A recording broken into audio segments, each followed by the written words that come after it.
Hello everyone! Ipapakita ko po sa inyo kung paano ko ginawa. Naglagay ako na sa isang balde na guys, 14 liters na of water. Tapos nilagay ko itong SAA or itong fortified bubble booster o pampabula.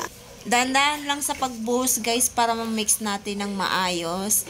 Ay, buhos lang. Pag nabuhos mo na lahat, ayan, imikos-mikos mo lang yan.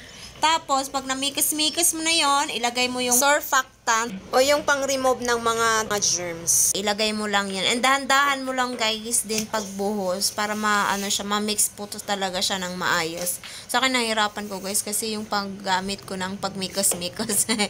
Maiksi lang. Ayan, imikos-mikos mo lang yan. 10 minutes dito pag mix niya guys ha. Pag na-mix na yan ng maayos, after 10 minutes ibuhos natin itong pre-mix nila. So, ang lemon ang flavor nito. So, pag na-shake mo na yun guys, ayan, ibuhos mo na agad dito sa ating na-mix kanina. So, ibuhos mo lang yung dahan-dahan. Mekos ulit. Matrabaho talaga siya, guys. Masakit sa, sa balikat. So, wala tayong gagawa para makatipid.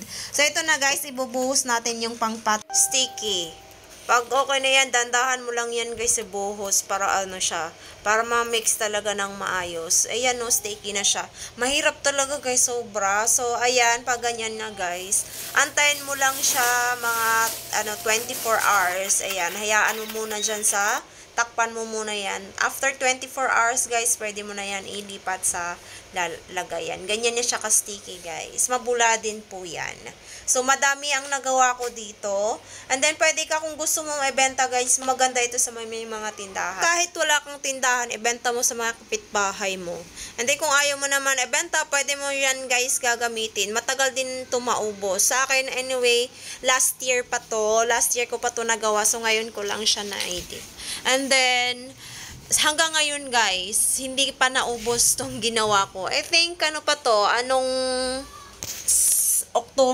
October pa. Hanggang ngayon guys, meron pa ako natira. Isang galon pa natira. O, diba, sobrang tipid. Ilang hindi na ako nakabili sa mga tindahan. Sobrang tipid po talaga. Ganyan na siya guys, nagagawa ko. And meron pa yung iba, hindi ko na sinama dyan kasi yung iba walang takip. Yung may mga takip pang nilagay ko dyan. Oh, diba, sobrang tipid. Sa 200 mo ganito na kadami magagawa mo.